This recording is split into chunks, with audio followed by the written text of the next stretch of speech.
I hope all of you are doing great. In today's video, we are going to be speaking with Mr. Murli Menon, who is an Ahmedabad-based travel writer and a stress management consultant. He's also the author of several books, including bestsellers like ZNLP, Learning Through Stories, The Power to Succeed, and The Power to Relax.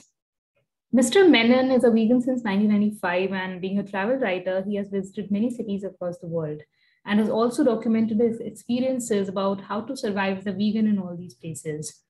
Now he has embarked on a new journey where he will be traveling across India to find out more about the different types of vegan food, including street food and temple food available in Indian cities.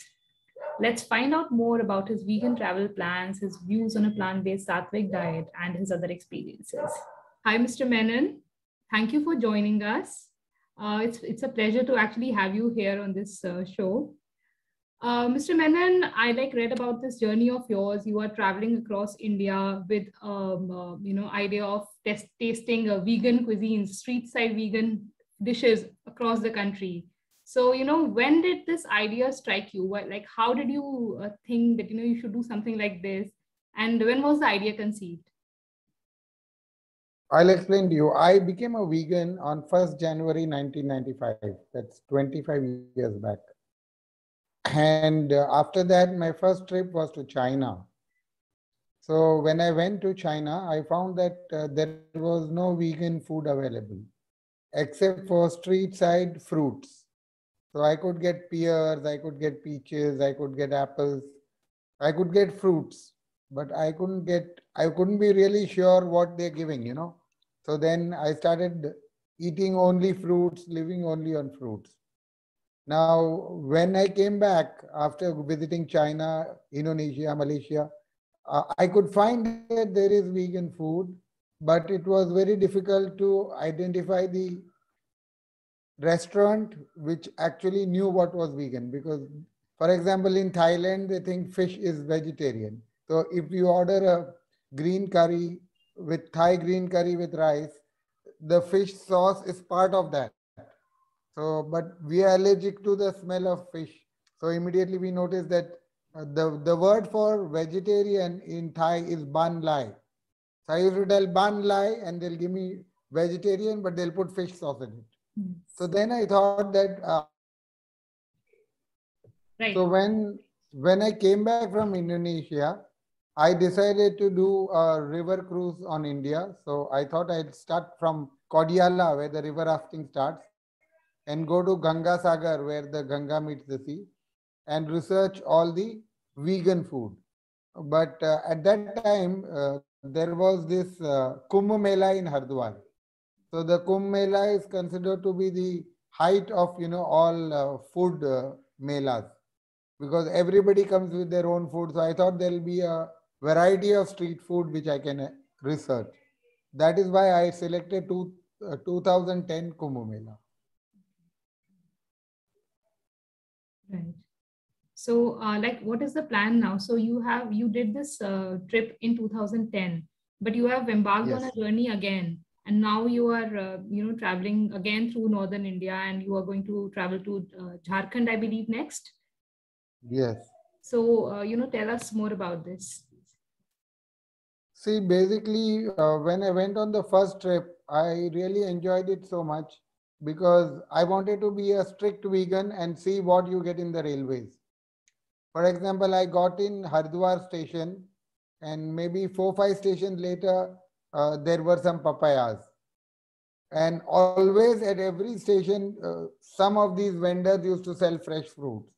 And so in my 5,600 kilometers, I never ate in the pantry. I never had a cup of tea or coffee, nothing, because I don't drink tea or coffee anyway. Though I'm a vegan, I don't take any black tea or black coffee also. So I thought I'll survive the winter without tea and coffee, and that was successful. And totally on fruits and vegetables at the railway stations. I used to get down, buy something like boar and jujube. So something or the other you always get. So it's very easy for a vegan to travel all over India and yet be vegan and photograph everything. I photographed, recorded everything. For example, at a station, a guy came with a aloo paratha. I asked him, is it made in ghee? He said, no. So I said, okay, I'll have it. It's made in oil. So it is possible for you to get vegan food all over North India, and including Jharkhand, Bihar, Orissa, Andhra Pradesh, Maharashtra, finally Gujarat. In fact, the most difficult place is Gujarat because everything is made in ghee. Oh, wow. So this is a very interesting aspect because Gujarat is full of vegetarians and these people, they don't eat meat, but then it's very difficult for vegans to survive there. No, see, they substitute meat with paneer. So that's Yes. equally, destructive. Right, right, right. Just because they don't eat meat, they substitute everything with paneer. Right, right, right. So you But are it was a it was a learning experience for me, and it's been now 11 years, and every day I relive the journey, and I want to go on a second journey, and this time it will be the same route, and I'll try to find out some more food items. Okay. So give us a glimpse of what your journey will be like. Like you're heading next to Jharkhand, and after that? Yeah. I'll be going to Jharkhand, that is Jasidi. There are 12 Jyotirlingas in India. Are you aware? Yes. So the 12 Jyotirlingas start from Kedarnath, which is in Uttarakhand, Kashi Vishwanath, which is in Allahabad, Jasidi, that is Baba Dham, which is in Jharkhand. So from Baba Dham, I intend to go to West Bengal to the Dakshineshwar Kali Mandir. From there, I plan to come to Puri, the Jagannath Puri, and do a series on temple food. Temple food has never been reported. And I want to know in temple food what is vegan. Because normally in temple food, so I want to do a book on, the vegan temple foods of India. So many times when you get the prasad, you are really not sure whether it's vegan or not. So I want to make sure that whatever is cooked in oil, so we can suggest to vegans that, for example, in Puri, there is a dalma which is made in mustard oil, which is a bhog, which is vegan. But at the same time, they have some fritters which are fried in ghee. So a vegan gets confused, like he doesn't know which is vegan. So best is I will document it that this is vegan, this is not vegan. So it makes the pilgrim's passage easy. So that is the objective of my research. So I'll go to Puri. From Puri, I'll come to Hyderabad. Hyderabad, there's a place called Sri Sailam, which is again a Jyotirling. From Sri Sailam, I'll go to Pune. There is Bhima Shankar. From Bhima Shankar, I'll go to, there are 3 more Jyotirlings in Maharashtra. One is Parli Baidyanath. Then I'll come to Omkareshwar in Madhya Pradesh. After Omkareshwar, Mahakaleshwar. Then back to Somnath. That will be my last stop. This is the plan. Wow, wow. So this is going to be really interesting. And like, where are you going to document this? Do you plan to write a book on this? No, I have a blog which is on YouTube. I'll be documenting it on my YouTube channel, Instagram. And I also am a travel columnist for the World Hindu News, which is run by the Vishwa Hindu Parishad of America. So though they are all not vegan, but at least they are vegetarian, but I will make them aware through my column that there's something called vegan prasad also. So the idea is the temple priests become more aware that when they are using ghee, they could use mustard oil. Right, right, right. So I also write a column for many other newspapers. So they've all kind of commissioned me for this journey. Oh, wow, wow. So when you meet these people, especially, the priests in temples, because ghee is very sacred to us across India. So when you meet these people, do you try to convince them or do you try to tell them the benefits of a plant-based diet or, how they can replace ghee, in all these, for example, in bhog, in various kind of dishes that they make in the temples and elsewhere, even on the streets.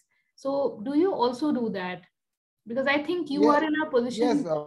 Yes, I just asked them like, firstly, we don't know what they use in the cooking. So the first part is an interview where I ask them that where you get your sourcing of all the vegetables. For example, I'm sure you know that in the Puri temple, they do not use any vegetables which are imported from outside India.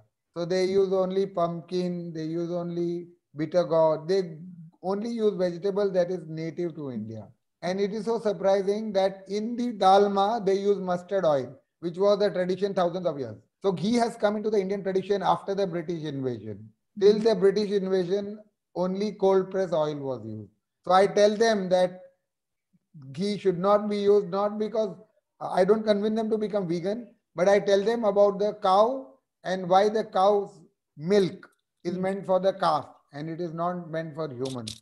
Yes. And in the olden days, the ghee used to be made, but it used to be used for lighting the fire because there was no petrol or there was no phosphorus.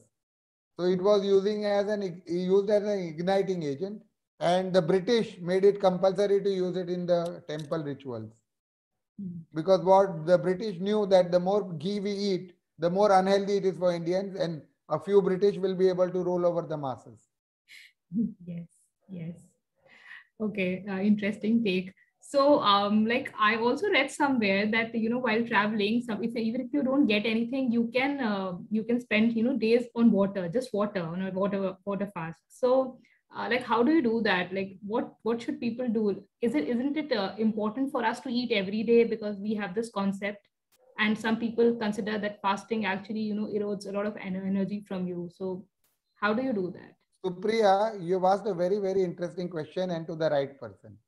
I have done, water fasting for about 40 days. Because I am born and brought up in Gujarat, the Jains have a fasting period known as Paryushan. Yes. So during Paryushan for 8 days from childhood, we do a water fast. So we lose that fear of death. What do normally people think? If you don't eat 8 days, 9 days, you'll go up. But that is not the way the body works. Water is very essential to drink. Without water, you cannot survive 9 days. But on water, you can. The important fact is to do the Gayatri mantra and go to the terrace and charge the water with sunlight. So just water is not enough. You have to go in the morning, let the first morning rays hit the water, let the energy from the sun enter into the water, and then drink the water. And when you drink the water, you have to also do some visualizations and the Surya mantras like Om Mitraya Namaha, Om Ravaya Namaha, Om Suryaya Namaha. So what happens is energetically, not in terms of energy of medical science, but energetically in terms of the human body, the body's soul gets the energy from sunlight. So once your soul is charged, then definitely your body will not have any deficiency. For example, I am perfectly all right in spite of 25 years of veganism and in spite of fasting. I fast after sunset, I don't eat. Only when the sun is there, I eat. So that's another fast. And I've been to Kailash Mansarovar thrice, which is a very, very tough trek in the high Himalayas. But in fact, all the Sherpas used to tell me, why are you not eating? I said, anything which is eaten in the absence of sunlight is poison. So only liquids can be drunk after the sun has set. So all I was doing was I was boiling the water with sunlight, and then in the night at 6, I'll have the water, 1 glass of water and sleep. So for 25 years, my body has got accustomed to it. So I don't feel the hunger pangs. Secondly, what you said is, why are people eating? People are eating when they don't even get a hunger pang. There is a muscle in the lower stomach, exactly here in the abdomen, which contracts 9 times when actually a person is hungry. But 90% of people in the world eat, they don't even wait for that contraction. That contraction normally happens after 5 hours after your last meal. Now, what do? You have breakfast at 8 in the morning, you have lunch at 12 in the afternoon, 4 o'clock you have a snack, and 8 o'clock you have dinner. So you really don't give your digestive system any rest. So the best thing is to fast on water for 24 hours, at least once a week. So what I do is I fast every night from 6 p.m. to morning 6 a.m. I don't eat anything solid. If I feel a little hungry, I have water or I have fruit juice without sugar or salt. Fruit juice, anything which is alkaline is good for the body. All vegan food is alkaline. Each and every food in veganism is alkaline. Alkaline foods make all the difference. I've written 20 books on alkalinity, which is available on Amazon. Yet people are not picking up what is acid and alkaline. See, there is good, there is bad. There is Ram, there is Ravan. There is Durga, there is Mahisha. So all these, there is alkaline and there is acid. So alkaline is God and acid is the devil. So If you keep your body alkaline, you will never fall sick. For the last 25 years, I've never seen a doctor except the doctors who come and attend my programs on good health and veganism. Right, right, right. I have not lost a single teeth. I'm 55 years old. Because Mm. I do not use the commercial toothbrush which contains animal products. I use mustard oil and senda namak to brush my teeth. Mm. If I can't find it, I get coconut. If I'm in Kerala, I have coconut oil. I mix it with sea salt. So the more alkaline things, and normal commercial toothpaste is acidic, and that acid, erodes the enamel. So what you are actually, in fact, neem sticks are alkaline. That is why if you go to the villages, they have strong teeth, they don't have a dentist because the neem twig is alkaline. Mm. In fact, all fruits and vegetables are alkaline. Right, right, right. But we are sold this concept that, toothpaste should have fluoride in them if you want to keep your teeth strong. So I think it's all marketing. Like, do you think that it's all Yeah, it marketing? is a marketing gimmick. I'll tell you why. Did you do chemistry in school? Yes, like it was like till You 10th. did Yeah. chemistry. Yes. So can you tell me what are the negative ions? Like you have positive ions like sodium, potassium, calcium, Ca2 plus. All the negative ions are iodine I minus, fluorine Fl minus. So anything which is negative in the body is acidic, and anything which is positive in the body is alkaline. So when you have fluorine toothpaste, the fluorine content in body increases, then the acidic content, the pH of blood, the normal pH of blood is alkaline, 7.2. So anything which you take, which has a pH of less than 7.1, for example, iodized salt is acidic. Mm. So when you eat a lot of pickle with iodized salt, your acidity goes up and your alkalinity goes down. So if ever you make pickle, you have to use alkaline salt, which is sea salt, Yes. or the salt from the salt deserts of Gujarat, which is not iodized. Mm. So fluoridated water is also increasing the acidity in the body. So whenever you have water, you should have RO water, which is neutral. And to make it alkaline, you put a cucumber in it for 4 hours. The cucumber will make the water alkaline because all fruits and vegetables are alkaline. Right, right, right. So basically, you are trying to say that we should go back to our roots. We should see what we used to do, maybe thousands of years before to maintain our Absolutely health. right. Yeah. For example, I'll give you a simple tradition in India. In the olden days, whenever the people used to go on pilgrimages, they used to carry a copper lota with them. Why? Because they never used to drink water from a RO plant or water from a mineral water bottle. No. They used to pick up from a well or a lake or a river. If they go on the Ganga, Varanasi, they will take the water. Now the copper is Cu2 plus. What is the chemical name for copper? Cu2 plus. So when the copper is into the water, water holds a memory. Water remembers what ions it is in touch with. So the copper laced water makes the body alkaline. So for example, I have a copper bottle which I carried in China. Everyone looked at me as if I'm mad.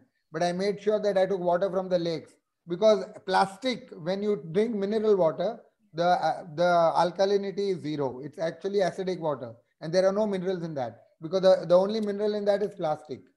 Because when it's made in plastic, the water has a memory of the plastic.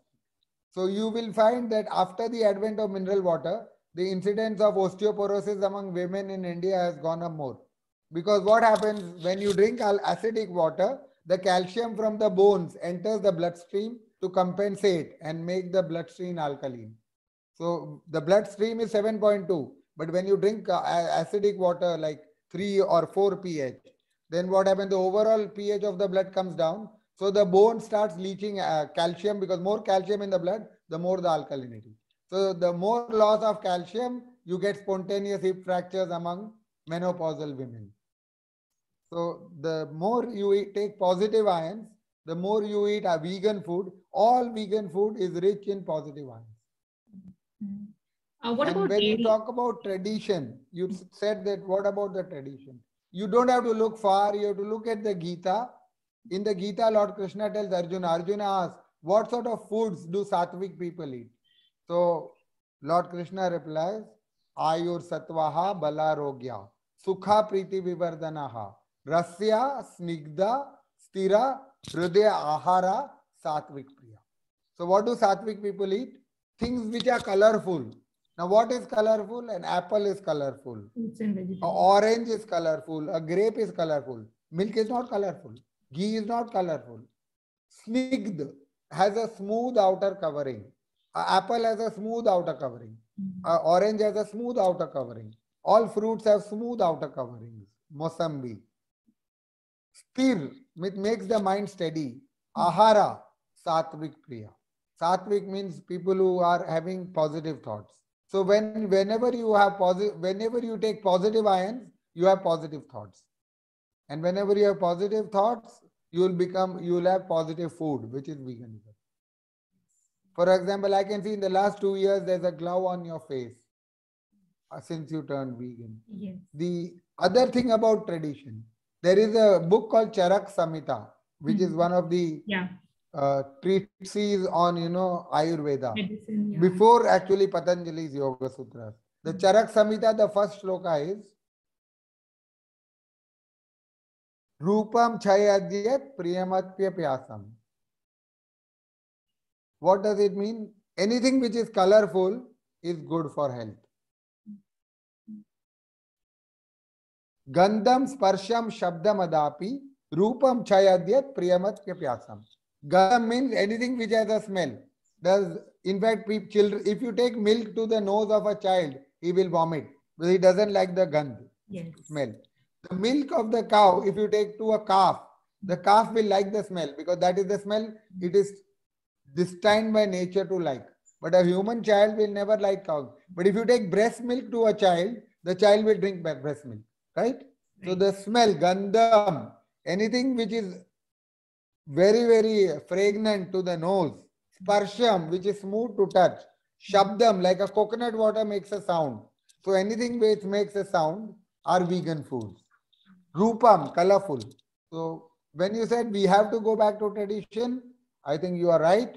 The traditional Indian knowledge was much more stronger and much more vegan than the modern, world of fast food. Right. But we talk about all this. Sometimes it becomes difficult for people who are in regular jobs, who have a very hectic lifestyle, to actually manage all these things together, because even maintaining a vegan lifestyle takes a lot of energy, because you have to focus on what you eat, what you drink, from where you buy it. So a lot of things actually come into play. So what advice would you like to give to our viewers? Like, what should they do? How can they take this step, a single step at a time? And how could they actually make this change in their lifestyles without if you can survive, if I could survive in China for almost 1 year, Malaysia for 2 years, Thailand for 1 year, without breaking my vegan fast, and every day I travel because I'm a travel columnist. Every day my editors after me, I want a new destination where nobody has gone. For example, in Cambodia, I got, the sweet potatoes. I roasted the sweet potatoes and had them. You will get vegetables and fruits in every city in India. If supposing all they need is time, if you want to be a vegan, you need to have some time. When you're going to the supermarket, rather than run to the frozen foods product, you go to the fresh fruits and buy some fruits. Keep an apple always with you. Is it difficult to keep an apple with you? Whenever you're hungry and the canteen food is non-vegan, just have the apple. An apple a day keeps the doctor away. If the doctor is beautiful, keep the apple away. Right. Yes. So you'll get an apple. I used to carry apples with me. And whenever I'm in the middle of nowhere in a jungle, I used to eat the apple.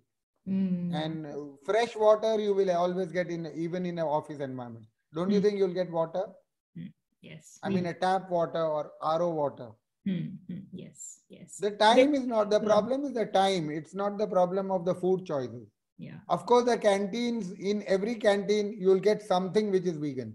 So just stick to that. If you get idlis in some canteen, only have idlis.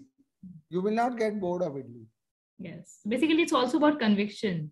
If you believe in something, you will do it. If you are compassionate towards animals, the conviction comes in within. Yes. frankly, like I always tell people, like even if you don't want to do it for animals, do it for your health, because veganism is so good for everybody, everything, actually even the environment. So I think it is very Yes. important for people to make the change. You know how many liters of water are used for a cow's pregnancy?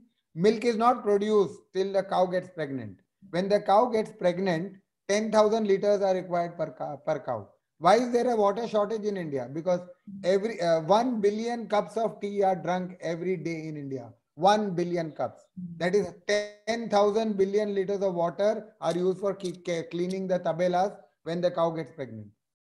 What will happen? There'll be climate change, there'll be water shortages, there'll be floods, and that's what is happening. The more people turn vegan, when the demand stops from the milk, the killing of calves will stop and the killing of cows will stop. Yeah, yeah. Okay, like my last question would be about your health issues. Like you, last time we spoke, you said that you had certain health issues which you overcame after turning vegan, after going plant-based. Yes. So, tell us more about it, and also tell us, what the problems were and how you actually got rid of them. Certainly, yes. I'll share my experience. I'm the author of the book ZDNLP Learning Through Stories. This was published in 2015, but the first part of it was ZDNLP, The Power to Succeed, which was my autobiographical story on how I recovered from my accident. On January 1st, 1995, I was a typical Bangalorean. I was eating milk, I was eating non-veg, I was on a New Year party, I was going on a scooter with one of my students when I was hit head on with a truck. Now, what happened after the accident was I became unconscious because the headlight of the truck hit my helmet and glass pieces went into my brain. So they immediately took me to Manipal Hospital in Bangalore for surgery, and because I was in coma. And after I went into coma, before that, I had read a book in my MBA years called Fit for Life by Neil Diamond. For Life talks about a raw vegan diet. That if you have any, and he recovered from cancer, the gentleman who wrote the book, by eating a raw vegan diet. And that struck me that if I go to a raw vegan diet, maybe I can recover from my paralysis.